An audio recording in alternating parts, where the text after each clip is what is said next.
once they splash down, there it's ground teams. Ground teams are really carrying, ensuring that the vehicle is safe. And there's our first view of Dragon Endeavour re-entering the Earth's atmosphere with the Axiom 1 crew.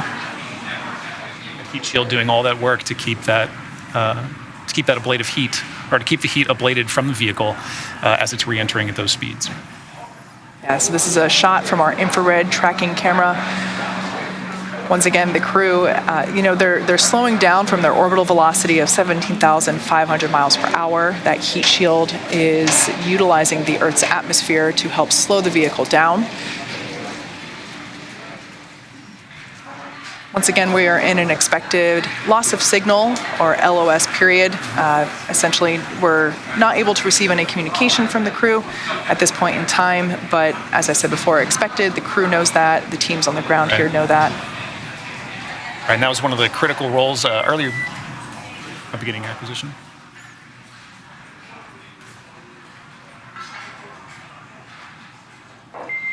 Dragon SpaceX comm check. Loud and clear, Sarah. Cruise doing fine. Copy that. Great to hear from you.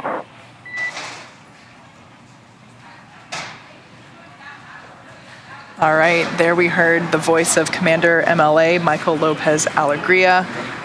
They're just confirming that the crew, they're doing good. Right on schedule, too. Yeah. As we mentioned before, the external temperature of the capsule is about 3,500 degrees as it, makes its way through the Earth's atmosphere, but the crew, they're comfortable inside. Dragon, you can expect automated parachute deploy at standard altitude.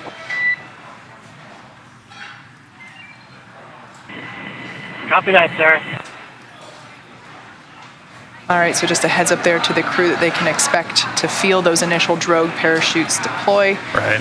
As I was saying before, the crew's comfortable. While the exterior of the capsule is warming up, we are purging the internal cabin and their suits with nitrox or nitrogen oxygen mixture to keep them comfortable and cool. Mm-hmm. Yeah, exactly. So, as we're waiting for confirmation that Dragon chutes have deployed, just prior to the deployment of the initial drogue chutes, Dragon will automatically safe the propulsion system.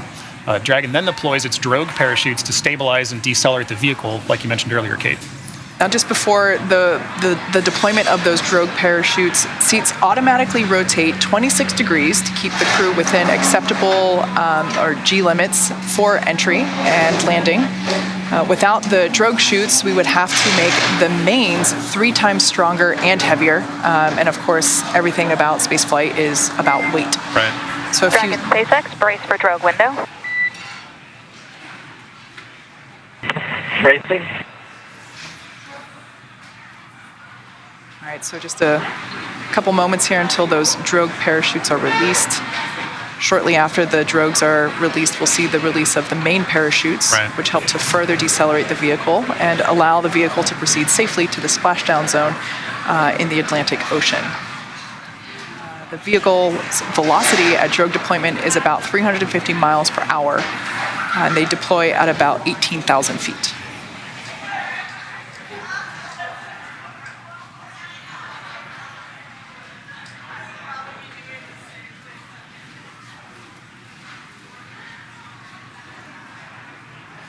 From that deploy, it's a pretty quick succession of events, right? We deploy the drogues very quickly after. There we go. We're seeing the drogues deploy now. Live view from onboard Dragon Endeavour of those drogue parachutes. Capsule's going about 350 miles per hour. Nominal ascent rate for 2 healthy drogues.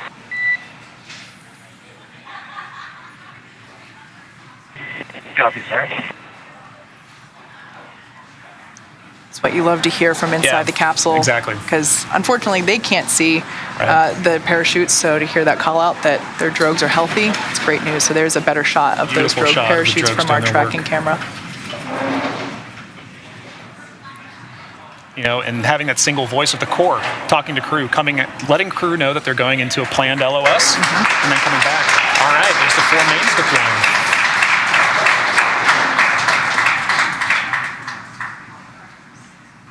All right, so we have visual on 4 mains. So there we heard that confirmation of 4 Mains deploying. And descent rate nominal.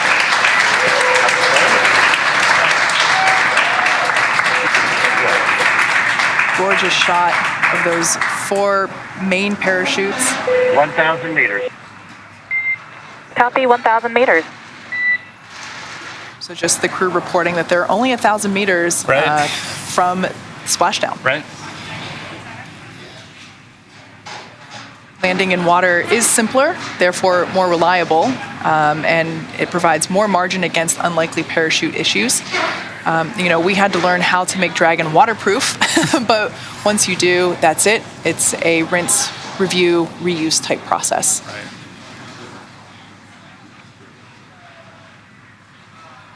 800 meters. Copy, 800.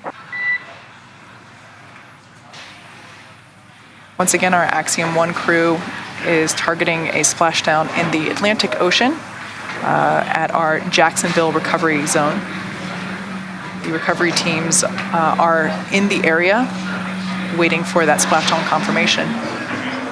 Scheduled for about 2 minutes from now, according to our clocks. 600 meters. Copy, 600.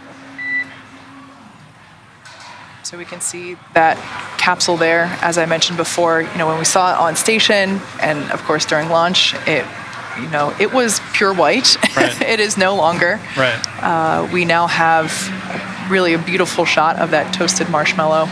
That thermal protection, those thermal protection systems, Right. keep the crew safe. Copy, 400.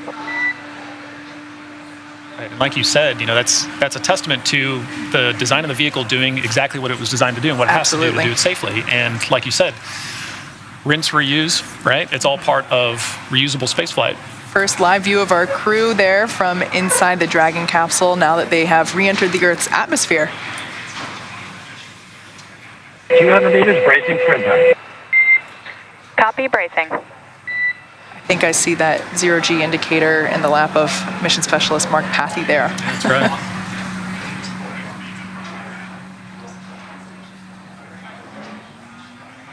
The crew is looking comfortable in their view that we saw there, ready to splash down just a few moments from now.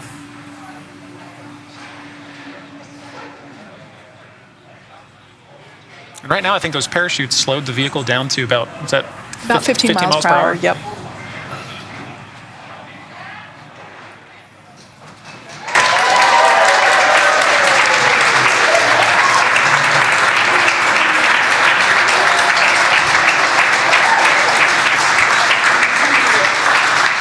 As you can tell by the cheers behind us, we can confirm that the Dragon capsule with the AX-1 crew has splashed down. Dragon Endeavour has returned home with the Axiom 1 crew. Dragon SpaceX, we see splashdown and mains cut.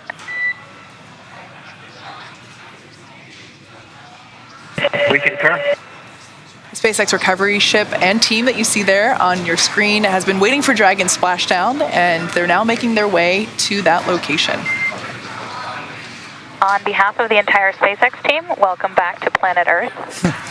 The Axiom 1 mission marks the beginning of a new paradigm for human spaceflight.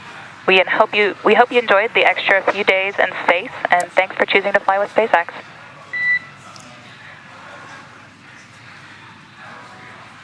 Sarah, to you, Ken, the team, and MCC, and all the teams that have supported us, all the engineers, technicians, great job at SpaceX. We're very grateful for mission. Thank you.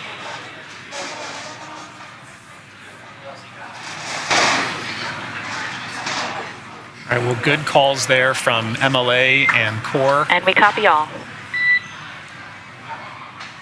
Crew excited to be home. All of us on ground happy to have crew back home. Now, the teams have been ready and waiting for about 3 nautical miles away, so it's going to take them about 30 minutes to make their way to get the crew inside Dragon.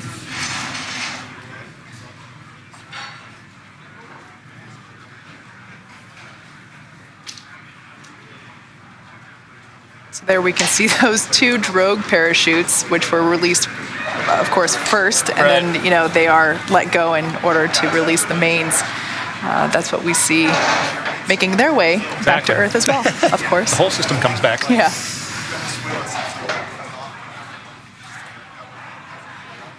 Sarah, we're in section 3. We think we're in stable 2. We can't see very well out the windows. Disregard, maybe that's stable 1.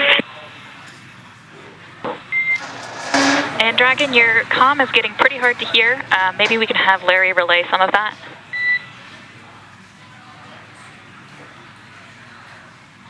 Yes, Sarah, we're just confirming we've got fog freezing on the windows that we are in stable 1. Certainly feels like it appears to be. Copy that, Larry, and can confirm we'd see stable 1 as well.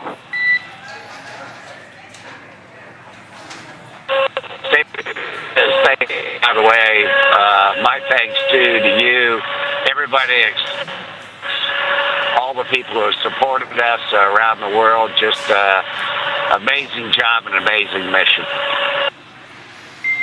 Appreciate the words, Larry.